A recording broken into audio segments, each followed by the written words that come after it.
Good afternoon, West Coasters. Good evening, Centralers and Easterners. And if you're watching this from the future, hello. You don't know me yet, but you will in a few minutes. We are back with our second install of Decoding Gut Dysfunction, which, as Jeff just said, this is kind of the bread and butter of what it is we do.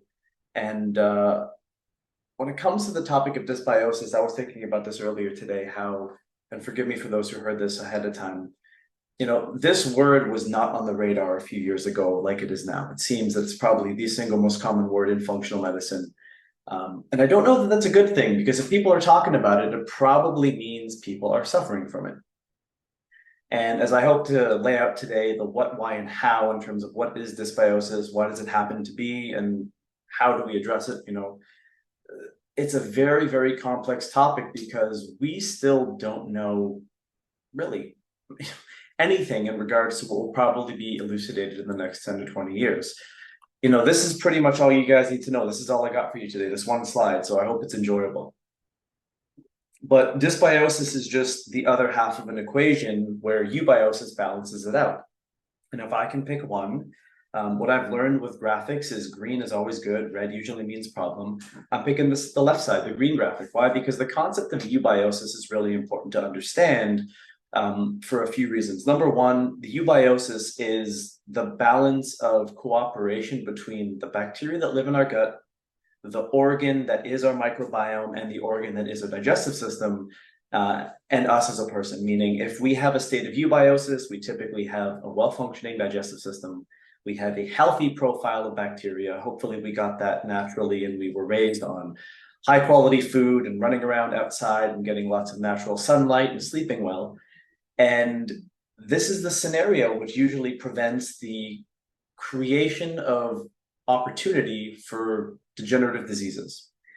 Very few people stay in the state nowadays, and I was going to say almost no one of probably younger age, because the world we grew up in is directly connected to the health status that the average person exists in.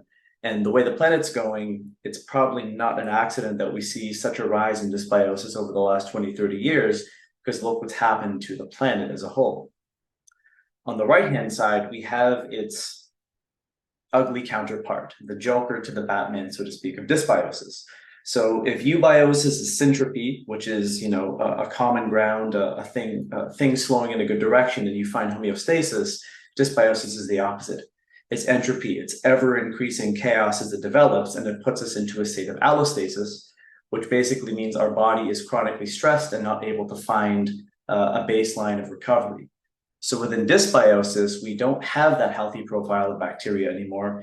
We have potentially pathogenic overgrowth of species, which create all these pro-inflammatory interactions with our immune system, which generate these signals that causes the immune system to increase inflammation, to potentially likely initiate the genesis of leaky gut. And as a result of that, things in our digestive tube, which is meant to be a sewer partially, get into general circulation, and the downstream consequences, which we've been talking about in a variety of ways for the last 2 years, but the connections to those things are becoming dramatically more tightly regulated in terms of our understanding. I don't think there's a current condition that is of chronic degenerative nature that someone's dealing with that does not have a connection to dysbiosis and poor digestive function. That being said, there is a context, and this is what came to me today as I was sitting with this. We don't know a lot of specific details. One, because what we know is patternistic. We know that there are certain aspects of eubiosis, healthy gut scenario, that are related to having increased diversity. We have different ratios of families of bacteria outweighing others. We have the production of these key metabolites that help to regulate immune function and energy production, things like short-chain fatty acids and urolithin and postbiotics. And on the other side, if it's just nothing more than a teeter-totter, we have the opposite of that. So we have an unbalanced system. We have an overgrowth of certain species or an underrepresentation of others. We almost have a counter-regulatory opposite to the first scenario. And as a result of that, the signals that our body requires to keep our immune system at bay, to keep the machine functioning well in a high energy state, break down. And as a result of that, the compensation is the condition that develops as a result of this being present for weeks, months, and years. And the big question mark is, well, what about, metabolomics, metagenomics? What happens as a result of either of these scenarios existing in perpetuity? Well, that's what we're seeing in terms of the various diseases and conditions that people are suffering from these days. So I think this is a very appropriate saying here. Our understanding is currently patternistic when it comes to dysbiosis. We just know very little, and our ability to influence change is not uniform among all scenarios. And this is where my brain goes. I ask myself this question. If no two people in the world have the same thumb or fingerprints, that means no two people in the world have the same microbiome, even identical twins. So every case of dysbiosis is its own unique case. I think the truth of that is really important to understand for two reasons. One, that what works for one person may not work for another. So as a clinician, you can take the pressure off of yourself for needing to know what to do all the time. But the second thing is each person and their case, which will require some trial and error, will teach you more about the practical anecdotal aspects of where the research ends and the rubber meets the road and the person is in front of you. So I thought that would be an interesting way to start it, to kind of set the tone when knowing that no two conditions are ever the same. So when thinking through them, if you can go back to your basics and lean upon what you know about how everything interconnects. We started with digestion, now we're going into dysbiosis, and what's going to dovetail and connect to the last part of this will be how the body responds to all of those things when the translocation happens. But staying in the context of dysbiosis, I think it's really important to get accurate in characterizing it. So the first and foremost understanding here is it's a disruption in the microbiome resulting in an imbalance of the microbiota. Sometimes people use these terms interchangeably. Microbiome is where the microbiota exists within. It's the microbiota part of the microbiome. So the issue is really the makeup of the creatures living in our GI system and what that change from optimal is doing, because the change does result in some functional composition changes and metabolic activities. So the difference between pro and anti-inflammation could be a specific population or species of bacteria being overgrown or underrepresented. And the last aspect is the shift in their local distribution. Well, what this means is you could have an area, a segment of the GI system that's truly problematic, that is dysbiosis that goes by another name. An example would be small intestinal bacterial overgrowth, where an excessive amount of bacteria from the colon is migrating into the small intestine, which should have dramatically fewer microbes, relatively speaking, through the ileocecal valve. And the overgrowth of bacteria in the small intestine then generates an immune response, which causes a whole host of problems for the person, oftentimes very hard to eradicate.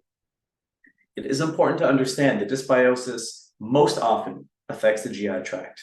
However, anywhere there is a microbiome, where there is one in our nasal cavity, oral cavity, urogenital cavity, respiratory lining, skin, anywhere there are microbes, you can have dysbiosis. So the one in the gut can drive polyfactorial dysbiosis elsewhere, but there are also many drivers of the condition dysbiosis in and of itself.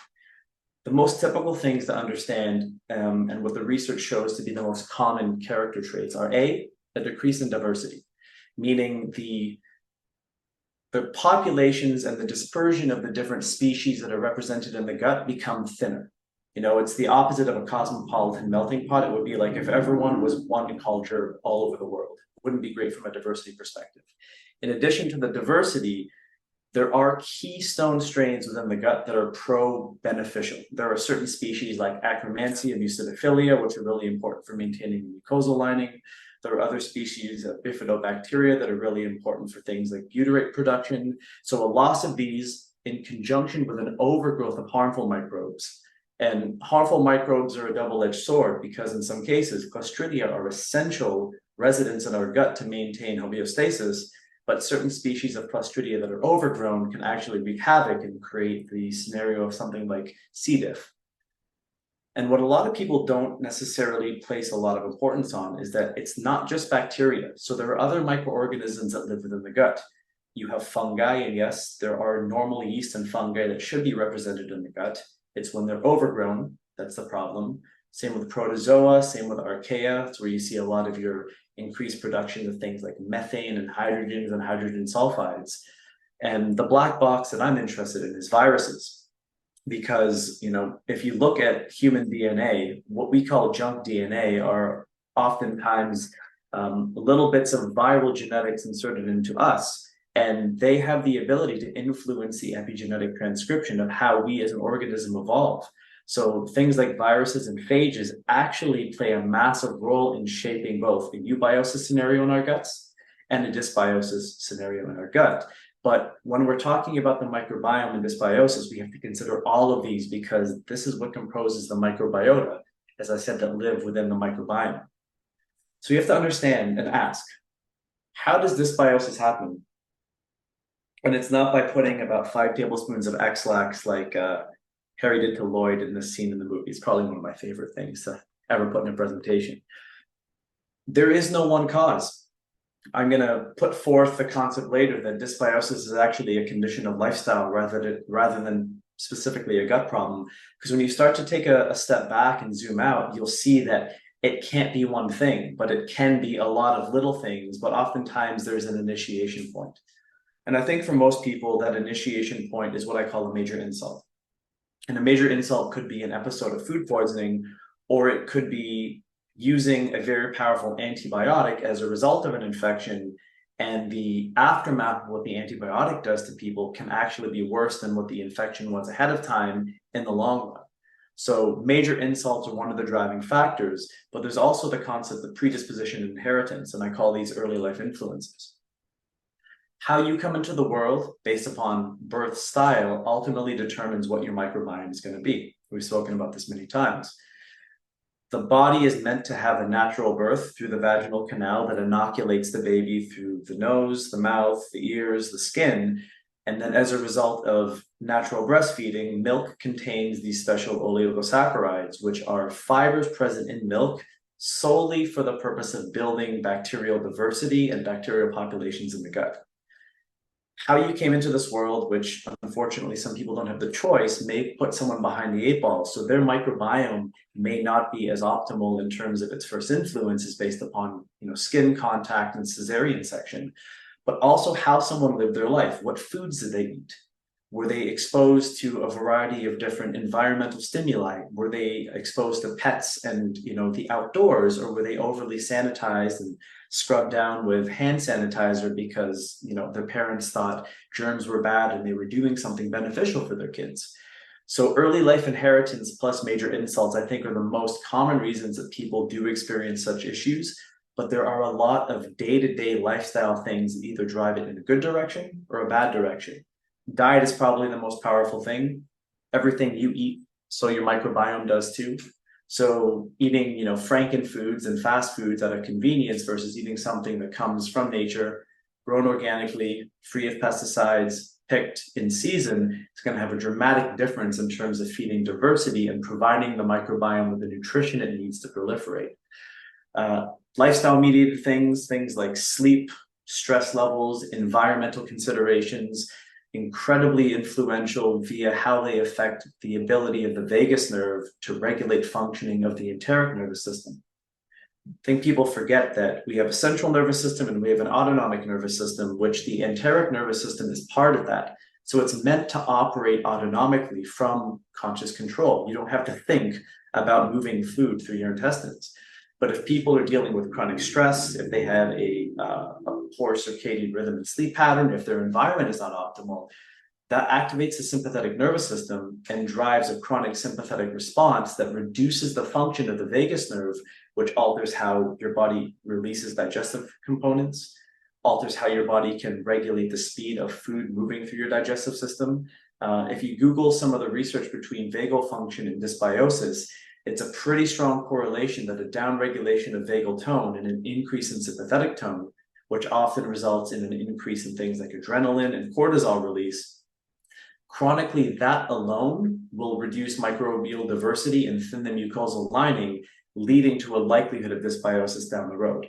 And there's some other, stealth mediated effects. I don't know how many practitioners here ever think about the effects of medications on how that may influence the microbiome. I remember reading a really good research paper one time that determined that someone's gut microbe profile influenced whether an antidepressant was effective or not as an aid for depression. I also read another really interesting article that talked about decongestant medications being a massive driver of dysbiosis if used on a regular basis. So any of these, common things people take, an anti-inflammatory, a painkiller, might be something that's affecting the microbiome in a negative context. And then there are the final aspects here, which I call health and infection mediated. If someone has an active infection present in the body, Lyme disease, cytomegalovirus, Epstein-Barr, the activity of that virus alone is going to change the composition of the gut microbiome because the virus is far and wide reaching, and it will cause natural inflammatory responses, which will unfortunately cause negative consequences to the gut. And then if someone does have poor organ function, if they have poor liver function or poor kidney function, they can't detoxify properly. They have, a weak spleen or a weak thymus, their immune system's weakened. These are all the variables that come together that likely cause that person's unique case of dysbiosis. And I know it's a lot to think through, it's a lot to consider, but if we really want to understand this thing, we have to ask all the questions and turn over all the rocks to see if we can find some answers. This is my little creation of a word association to think about the different scenarios that dysbiosis may show up. So you could have population-based dysbiosis, simply too many critters in the gut. For some reason, you're feeding them the wrong things or overgrowing at an alarming rate. And as a result of that, that's what's driving the immune response. You can have pattern-based dysbiosis, and that's a loss of balance due to changes in populations, a reduction of beneficial and an increase in pathogens. You can have pure pathogenic dysbiosis. This is what I call the known predators. These usually come in from food not handled sanitarily, or from water that maybe you were served in Mexico that you didn't necessarily think would be dangerous to you. Then there's dysfunctional dysbiosis. This is what I think happens as a result of poor digestive abilities. So when you're not making stomach acid, you're not making bile, you're not making adequate pancreatic enzymes. The lack of digestion means that the food arriving at the epithelial barrier is something that the microbes can feed off of. And if you're getting excessive amounts of simple sugars and proteins to the colon where they're not meant to be, well, that's a breeding ground for a feeding frenzy. Distribution dysbiosis is where you have, a specific segment of the gut being problematic. You may have a localized infection there that's hiding under a biofilm. Oftentimes, an area like the ileocecal valve or the rectal area is very primed to have this kind of infection because it's a transfer over. When the small intestine connects to the large intestine, it's a critical juncture. And if there is not a well-functioning ileocecal valve, or that sphincter doesn't close properly, that can be very problematic. The last two things I think are the most important considerations when understanding dysbiosis. So teams-based dysbiosis is a microbial infection plus whatever else comes along with it. It could be a bacterial plus a fungal thing. It could be a bacterial plus a parasitic thing. And if you look at the philosophy of, say, German biological medicine, where there's one, there become many. So if someone starts with a bacterial dysbiosis and then that essentially gets to sustain itself, the likelihood of developing more progressive and complex dysbiosis is very likely. And I think the most important thing to consider is the terrain. And, Dr. Louis Pasteur, who is the father of modern antibiotics, on his deathbed, he finally relented that I was wrong. The microbe wasn't the problem, it was the terrain. And we have to understand that the only reason dysbiosis can sustain in someone is because the internal chemistry of their body is optimized to support it. It could be a pH problem. It could be an energy inadequacy and a mucosal problem. It could be that their immune system is chronically suppressed and they're not making things like antimicrobial peptides or what have you. So it's really important to understand that the overall health of the person, when declining, I believe, primes someone for the ability to develop dysbiosis because their body is more hospitable to a scenario such as the unhealthy nature that dysbiosis actually creates. So what we want to understand is the connection points. And this is where I think it's a negative feedback system. So the loss of vital terrain promotes the growth of dysbiosis. If a nice part of the city is all of a sudden becomes totally vacated, homeless people can potentially move in and they change the landscape of the city. So therefore, that will prevent the recapturing of the gentrification of that area of the city. And the gut is the same thing. So if a loss of vital terrain promotes dysbiosis as a growth potential, then the growth of dysbiosis prevents the recapturing of the vital terrain.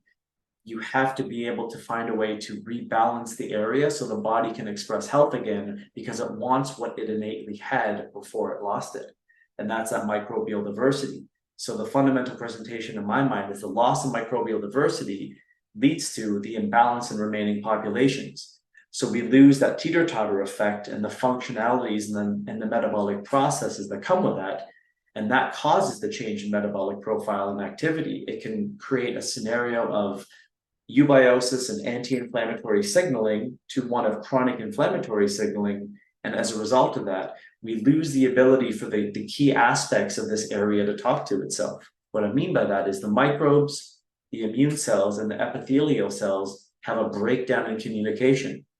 And as you know, with any relationship, a breakdown in communication is never a positive thing. So here we lose homeostasis. And as a result of that, we start to manifest symptoms.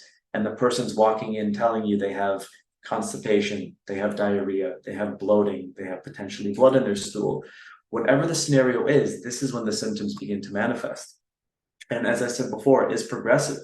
So I think the degree of developmental dysbiosis is very much correlated with time, meaning the longer someone leaves a bee or the longer someone has had it, not only the harder it will be to eradicate, but the more problematic it's going to be for the person.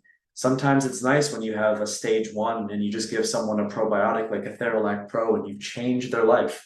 I call that an easy win. Whereas when you give someone a probiotic potentially at stage 4, it might make them worse because their system is too fragile to handle it.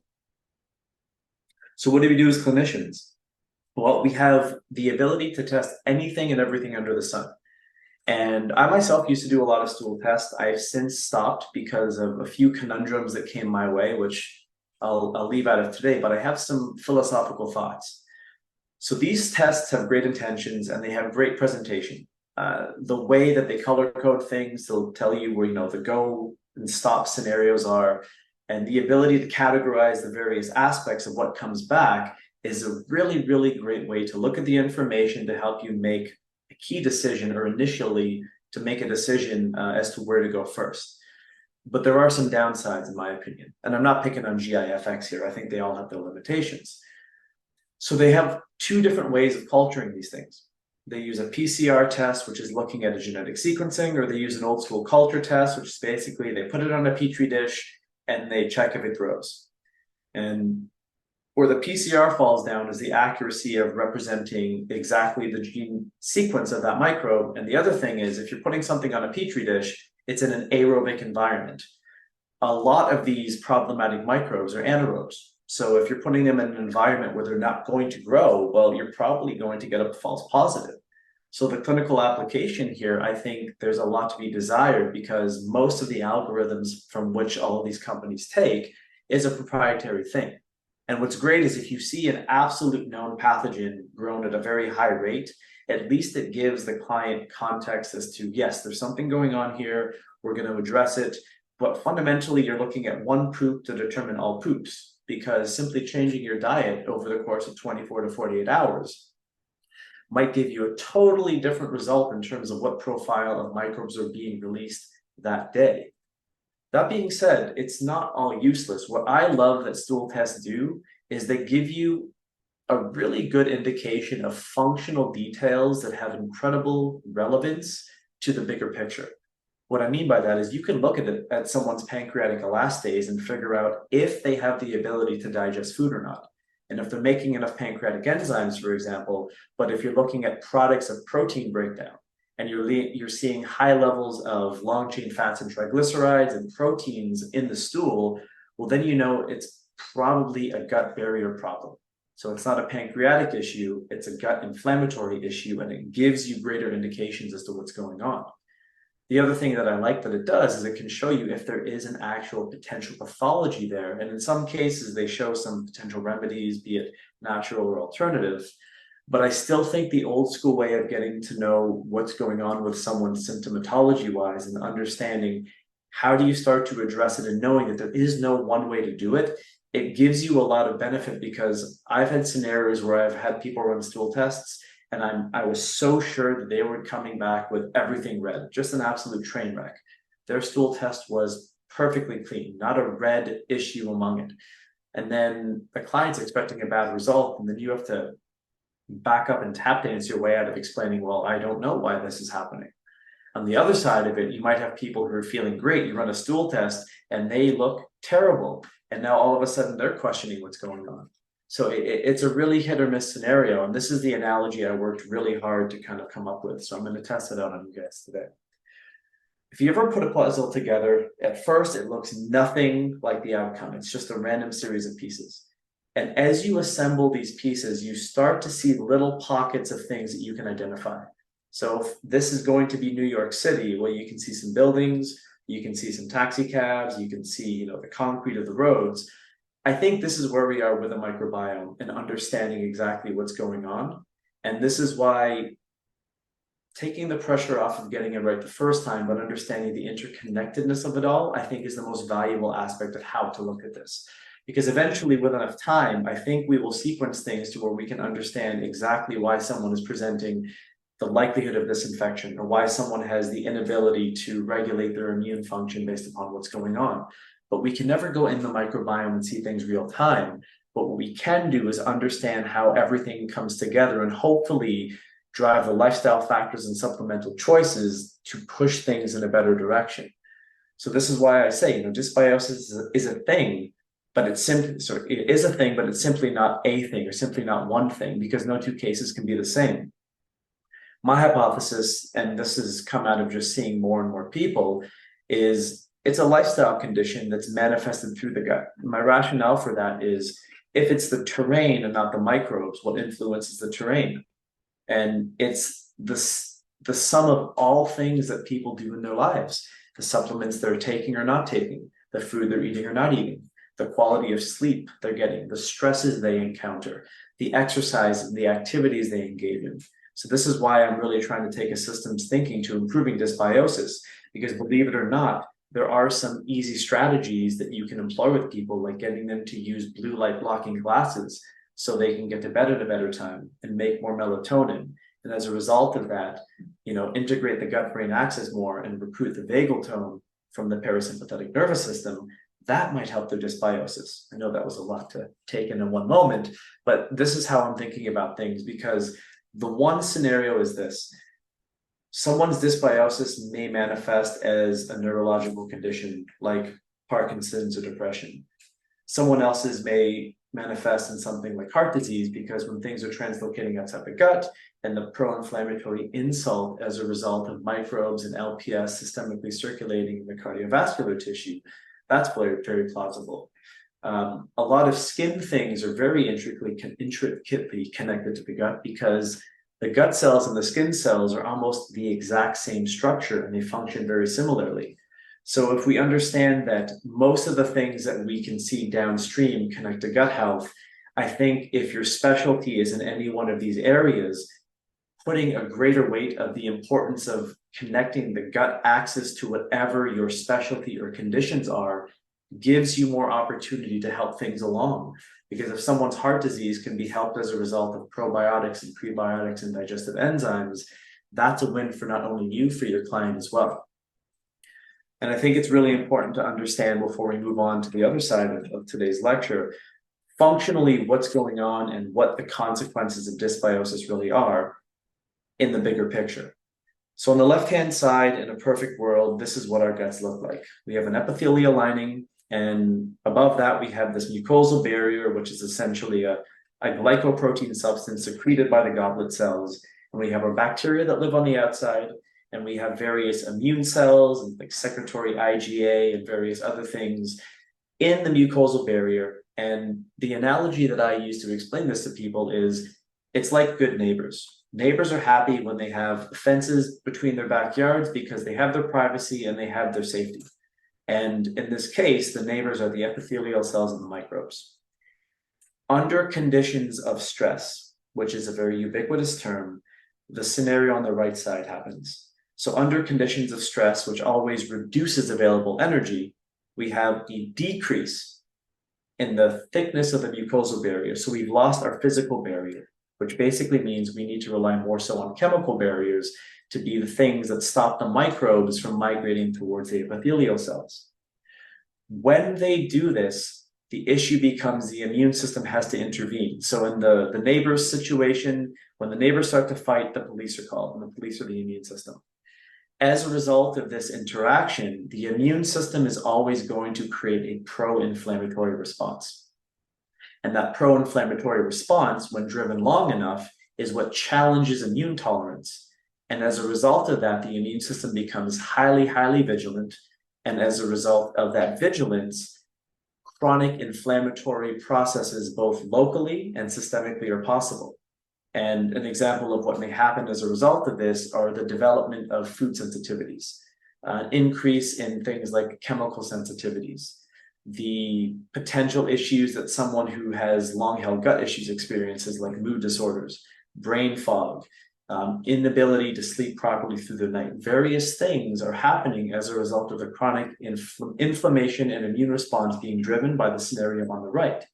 And over time, it's the immune system that loses the ability to manage this and compensate. And this is what happens when we get total breakdown. We get the development of leaky gut, so the barriers are translocated, and the downstream consequences are actually what we're going to get into next month. So I'll leave you all with this. And again, this is putting the connections together. Dysbiosis leads to barrier breakdown. And as a result of that barrier breakdown, we see a few things: immune activation, which will yield cytokine production, which are chemical messengers that the immune system uses to rally all the troops. So when you get a cytokine storm, you get an inflammatory response, and all the immune cells are trying to bear down on this one area to try to regulate things, because we have to remember that about 60 to 70% of our immune cells reside in our gut. The cytokine production is going to be driving the inflammatory response, which is a good thing initially. But if it's chronic, that chronic inflammation is very much connected to oxidative stress. And oxidative stress is what basically initiates the loss of vitality, because the higher the levels of oxidative stress, the worse mitochondrial function you experience and the less overall energy that the body has. And the negative consequences of the translocation of these luminal contents outside the lumen, so things that are getting from the tube into the system. And I think it's important to know this, that the co-activation of the only two systems in the body, which will happen under these scenarios, are the microbiome and the immune system. So these are the only two systems in the body that have the ability to hurt you when they get out of balance. And now you have a biochemical crisis. So this is why dysbiosis is so potentially pathogenic, problematic, because the insidious nature of what it creates, we feel in the gut. But the realities of the scenario is it becomes a systemic problem because nothing in the body is separate. So that was a lot. I hope that examination was a good insight. I want to move to looking at some clinical insights when addressing dysbiosis, addressing nothing specifically, but talking about various options and scenarios. So before I get into that, my bias is always this, and it follows our master philosophy. If someone is dealing with dysbiosis, at this point in my career, I assume they have digestive issues. I might want to find out what it is by asking them some questions. But if you're trying to deal with dysbiosis, if you're not remedying digestion, you're basically throwing gasoline on a roaring fire. Because again, that undigested food is going to be problematic if it's arriving at the very area that's affected in the first place. So nailing digestion and dealing with the latter three issues right here, not issues, but rather remedies: modification of diet, figuring out what that person needs to do to change their diet to give them more immune tolerance and less stimulation in a negative way. These are like things like triggering foods, stimulatory proteins, gluten proteins, casein proteins. They could be things like lectins and plant compounds, under which normal conditions would be totally fine. But I've known people that a chickpea will put them out for an afternoon. So you don't want to focus the wrong dietary practices while focusing solely on supplemental practices. The other thing too is excessive carbs and problematic fibers.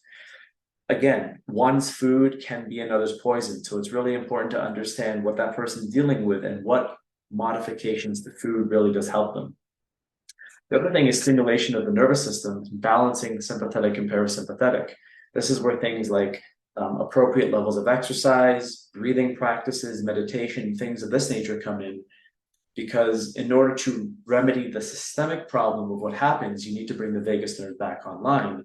And those are just some options that you can do. The last thing is the modification of sleep hygiene, optimization of circadian rhythm, and then I know it's a very cliche thing, but stress management, because even moderate levels of subconscious stress are going to drive the body into somewhat of a fight or flight response. And you'll probably find that people with gut issues tend to fly off the handle pretty quickly. I think it's part and parcel of what's going on as a representation in their system that we experience through behaviors. So before you get into any clinical aspects of supplemental suggestions, I think these are really important to address first and foremost. And when it does come to what it is you do, I think you have to understand that honoring what it is your base training is, your education, your style, there's going to be different philosophies and sometimes they may conflict. What I'm going to put forth today is how I utilize various things or how I see them based upon the products that we have to use and the defined functionalities and the scope of what that product can or can't do. So stay committed, but staying flexible is always the best, because when you implement, quote unquote, the protocol, and I'm doing the air quotes, and the protocol doesn't work, what do? Well, you have to go to plan B. And if that doesn't work, you have to go to plan C. Dysbiosis can be a very tricky thing to address. So the communication between you and your client is really important to tell them that unfortunately you don't have a crystal ball and you can't promise them that if they do this, it's going to happen in this time frame, but it's an evolutionary process just as the development of it in the first place was as well. So let's say someone presented with dysbiosis and they had candida present. We're assuming at this point that you've addressed the digestion piece, so we're going to go right to phase 1B, which is where the cleansing, probiotics, and prebiotics come in. So sometimes you get lucky, as I said, you give someone a probiotic, they're out of the woods. In other cases, this may be a 3 to 6 month process. And I've done exactly this with someone before, where I've started with Cleanzyme and I always test Cleanzyme at a low dose. Why? Because I'd rather titrate up knowing someone is tolerant than make them poop through the eye of a needle and hate me for the rest of the day. So you could do 1 round of cleansing, because sometimes, as we'll talk about, when there are pathogens that have overgrown, they want to survive. They develop the ability to cloak themselves in a biofilm. And as a result of that biofilm's existence, the immune system can't get at it. Neither can the antimicrobial compounds unless you break down the biofilm.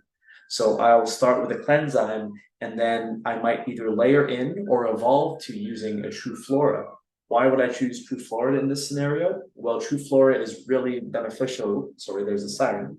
True Flora is really beneficial against candida overgrowth. Why? Because it is a lactobacillus-only formulation that produces a lot of lactic acid.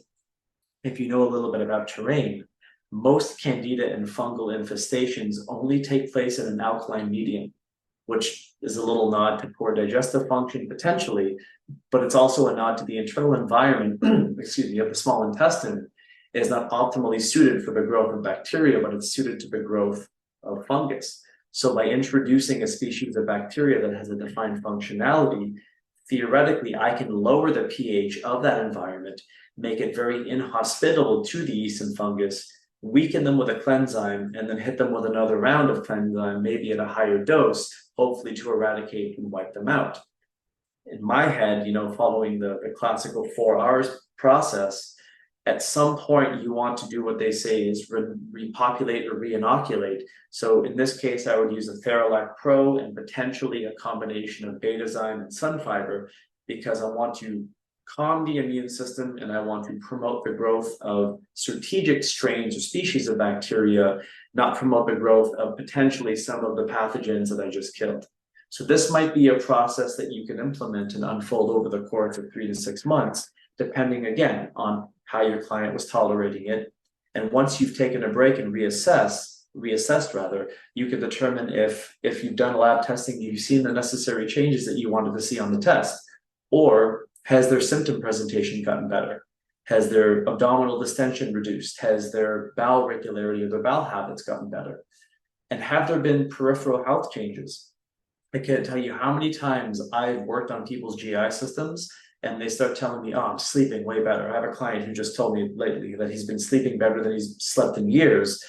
We haven't necessarily addressed what we want yet, but that's a happy side effect. Or other people will say, I've lost a lot around my midsection. And I tell them that they weren't actually holding extra weight. That was just genuinely intestinal inflammation.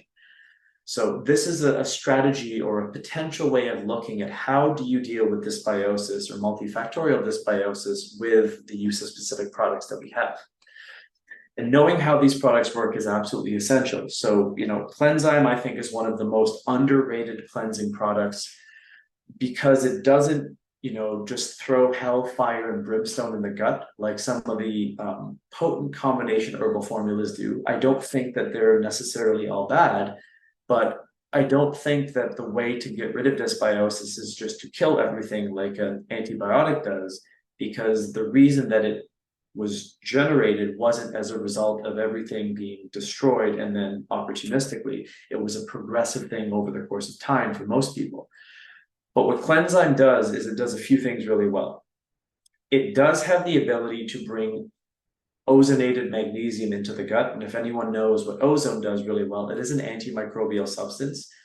So it will have probably some, collateral to the beneficial microbes in your system, but I don't think you can cleanse the gut without potentially having a few casualties along the way. Why I like Cleanzyme is it has the ability to break biofilms while cleansing. And why that's super important is we'll go here quickly.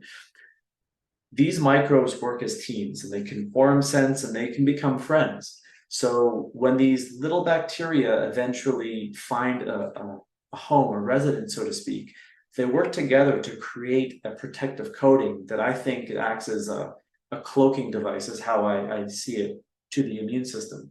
A biofilm essentially makes them invisible so they can actually develop their own little ecosystem that's a persistent infection. It grows, it gets strong enough, and when the biofilm has reached its maximum capacity, it breaks. The bacteria that have grown within this biofilm have probably quintupled in population in a very short period of time, and they can actually take hold and start their own biofilm somewhere else. So if you want to eradicate things, you need to break down biofilms. And as a result of what Cleanzyme's ingredients has in them, you have the biofilm disruption with enzymes, you have the ozonated magnesium, which helps with the antimicrobial aspect of things that are not just bacteria, and you also have a binder. Most people don't think about the necessity of binding that which you have killed in the gut, because if you don't get it out, especially for people who have issues with chronic constipation, there are an incredible amount of vascular lining within the colon and the small intestine. And things that are not getting eradicated through a bowel movement have the potential to get reabsorbed and stress the liver out. So that's why I think Cleanzyme is probably one of the most, if not the most underrated cleansing product out there, because you can start with one and you can use one as a maintenance for people over the course of weeks or months, or you can titrate all the way up to 8 like I have before. And I just suggest that you don't wear white or shorts in public. And then there's knowing how to pick a probiotic. And again, this is not, we have defined functionalities and we have deep delivery in terms of making sure that we can get our probiotics where we want them to go. So we can use sodium alginate as a way to make sure that we can get the probiotic past the harsh conditions of the stomach into the small and large intestine, and we can wake them up because we can provide them with food. The one thing that we can't know is how someone is going to react to a specific probiotic. I can only give guidelines. And here's how I look at them. This is the quick reference guide. Bioenzyme is the most diverse combination formula that we have. So if someone is wanting something like that, that's where I would start. And this is a good maintenance probiotic that someone can take, even 2 to 3 times a week as a result of just trying to anchor their healthy GI system and not lose what they've built. True Flora is more of a small intestinal formula, and it has what I would call a fungal focus because, as I mentioned before, it's a lactobacillus only formulation that really does lower the pH. So it reduces the pH, making it more acidic, which is very antifungal, anti-candida. Theralac Pro really is the flagship one. So Theralac Pro has both the lactobacillus and the bifidobacterial, It has a systemic support. What I mean by systemic is half of the microbes have an affinity for the small intestine, the other half of the microbes have an affinity for the colon. So you have the ability to get the pro-inflammatory aspects in a good context of the true flora and the anti-inflammatory context of true bifido, which is a colonic only formula. And you can always bug Mr. Jeff Thurston about him telling you what the C. diff story is and how Theralac Pro taken at an extremely high dose has shown anecdotal evidence of being very beneficial against refractory C. diff infections. And True Bifido Pro has a unique distinction. It's a bifido only formula, which are a lot harder to supplement with because they're very fragile, but they make anti-inflammatory cytokines exclusively. And why that might be something that you want to start someone with is if you have a canary in the coal mine style of client, very gentle in terms of what their immune system can take, you might not want to give them a microbe that can stimulate a pro-inflammatory response because maybe they're an autoimmune client or maybe they're a cancer client. So True Bifido Pro is a really good starting point if you want the safest bet. And when it comes to working with probiotics, it's important to understand the global effects that they have. So what a probiotic does, hopefully, is it modulates the gut microbiota of the GI system and the host health overall. So potentially crowding out or competing with some of the pathogens, potentially influencing the immune system to become a little bit more vigilant if it's weakened, and potentially restoring the gut barrier function as a result of long-held dysbiosis, weakened mucosal lining, and the tight junctions becoming more permeable and more leaky. And what we're potentially doing, and I say potentially because again, everything is in a black box, but we have some really good research to surround this, is when you enhance metabolic signaling, that's when you have the local and systemic effect of improving overall health through the lens of the GI system. And then there's the third step, what I call anchoring. And this is, where you're providing food for the thriving strains. Just as you feed your child to have a good day at school and their brains be full of energy, you want to provide a fiber to feed your bacteria like they were your own children, which in many ways they are. I just made that up and it kind of worked. So once you've cleansed, once you've selected your probiotic, you may want to use this in conjunction depending upon what's going on. If you want to take care of that gentle client, maybe you would gravitate towards something like Sun Spectrum, because along with Sun Fiber, it has two very anti-inflammatory antioxidants with it. Maybe to pair with a Theralac Pro, you might want True Fiber because it has bifidogenic enzymes in conjunction with the Sun Fiber. Or maybe you want to take Betazyme because you want to help regenerate and stimulate someone's immune system and potentially tampen down some of the inflammation that a hypervigilant immune system has been causing within someone's gut. There are no hard and fast rules. Again, my bias is always start gently and start slow. And if someone is not tolerant to a lot of fibers, they have to be on a very strict paleo or potentially modified carnivore style diet, but you want to start feeding the gut bacteria, small doses of Sun Fiber is my favorite way to start. So ultimately, this has been a lot of information, and I hope it's been beneficial and elucidating for a lot of people. My closing thoughts today, I want to think that dysbiosis in and of itself, the microbiome is an organ, and that organ can have collateral damage consequences when we leave it in a potentially pathogenic state. If we catch it early, it's more of a local situation. This is when you're working on supporting digestion and going through a lot of the products we talked about today. If dysbiosis festers, it almost always creates a systemic problem with systemic consequences because it's getting access to the circulatory systems, both cardiovascular and the lymphatic system. So as a result of that, we have to take a different consideration because we might need some systemic enzymes and some specialty products to support some organs that might not be necessarily functioning optimally. In my personal opinion, dysbiosis is really a sign of systemic health. If a person is out of balance, the likelihood is they're going to be in a state of dysbiosis more likely than not. So if you can know what it is as a concept, if you can know why it has happened, through lab testing, through a health history, and if you know how you personally, as a clinician, with your skill set and your tools, wish to approach it, the products that we provide are specifically tools, and the education that we provide are simply guidances on how to use them. Fundamentally, this is where everyone has to pick their own style and their own route and honor that. And hopefully, with all of your client successes, you can start teaching us some of your best practices and things that have worked really well for you guys as clinicians. So I thank you, and I will leave you with this final thought, and we'll hopefully see you for next month where we get into part 3 of this thing and we button it up. We're almost done for the year. As always, thank you. And if we have some time, I will turn it over to some questions.